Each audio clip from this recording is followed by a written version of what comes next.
ប់តែខ្ជិលនៅពេលបានជួបប្រានាងតូចនឹងរោគកំណិនដល់ឆាកំរិលមានអារម្មណ៍ថាយើងទប់ស្គាល់គ្នាពីម្សិលថ្ងៃនេះបងនឹកដៃជីវ៉ាដើរទៅចូលឲ្យតាស៊ីវិលខ្ញុំក្បែរនាងចម្រៀងមន់បាយខុនចង់ដៃភ្លេងខ្មែរប្រគំជូនពកគូស្នេហ៍ថ្មីចាំងទុំដឹងលឺញៀនមិនធ្វើសាស័យកែងចូលរោងជ័យបងស្មនដល់ថ្ងៃស្អែក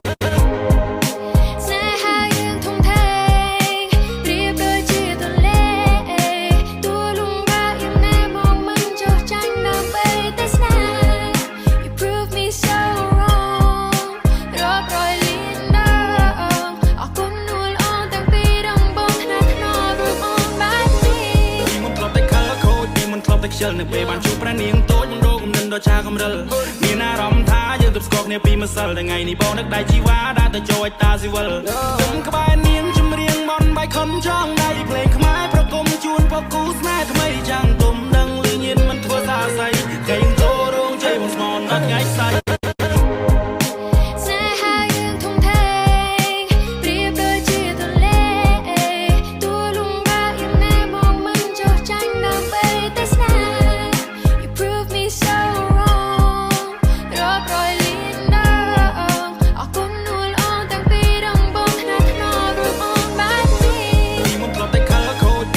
ខ្ជិលនៅពេលបានជួបប្រានាងតូចនឹងរោគកំណិនដល់ឆាកំរិលមានអារម្មណ៍ថាយើងទប់ស្គាល់គ្នាពីម្សិលថ្ងៃនេះបងនឹកដៃជីវ៉ាដើរទៅចូលឲ្យតាស៊ីវិលខ្ញុំក្បែរនាងចម្រៀងមន់បាយខុនចង់ដៃភ្លេងខ្មែរប្រគំជូនពកគូស្នេហ៍ថ្មីចាំងទុំដឹងលឺញៀនមិនធ្វើសាស័យកែងចូលរោងជ័យបងស្មនដល់ថ្ងៃស្អែក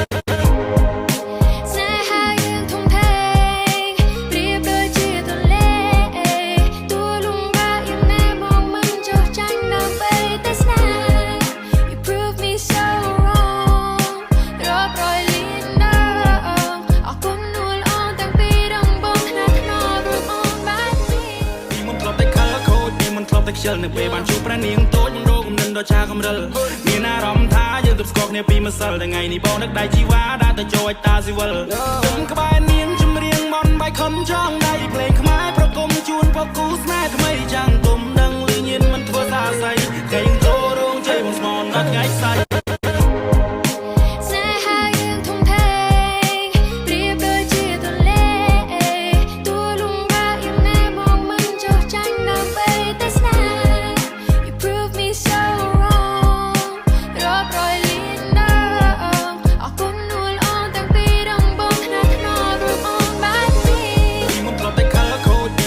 ខ្ជិលនៅពេលបានជួបប្រានាងតូចនឹងរោគកំណិនដល់ឆាកំរិលមានអារម្មណ៍ថាយើងទប់ស្គាល់គ្នាពីម្សិលថ្ងៃនេះបងនឹកដៃជីវ៉ាដើរទៅចូលឲ្យតាស៊ីវិលខ្ញុំក្បែរនាងចម្រៀងមន់បាយខុនចង់ដៃភ្លេងខ្មែរប្រគំជូនពកគូស្នេហ៍ថ្មីចាំងទុំដឹងលឺញៀនមិនធ្វើសាស័យកែងចូលរោងជ័យបងស្មនដល់ថ្ងៃស្អែក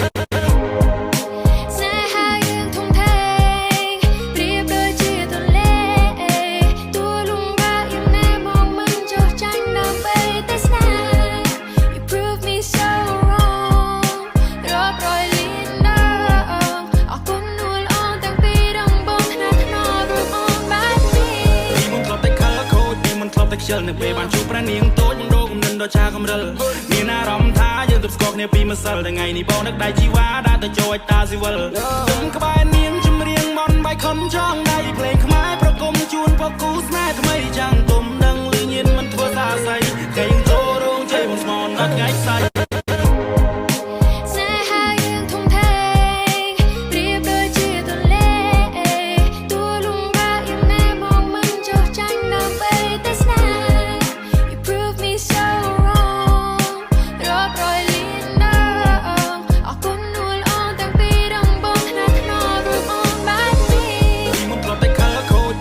ខ្ជិលនៅពេលបានជួបប្រានាងតូចនឹងរោគកំណិនដល់ឆាកំរិលមានអារម្មណ៍ថាយើងទប់ស្គាល់គ្នាពីម្សិលថ្ងៃនេះបងនឹកដៃជីវ៉ាដើរទៅចូលឲ្យតាស៊ីវិលខ្ញុំក្បែរនាងចម្រៀងមន់បាយខុនចង់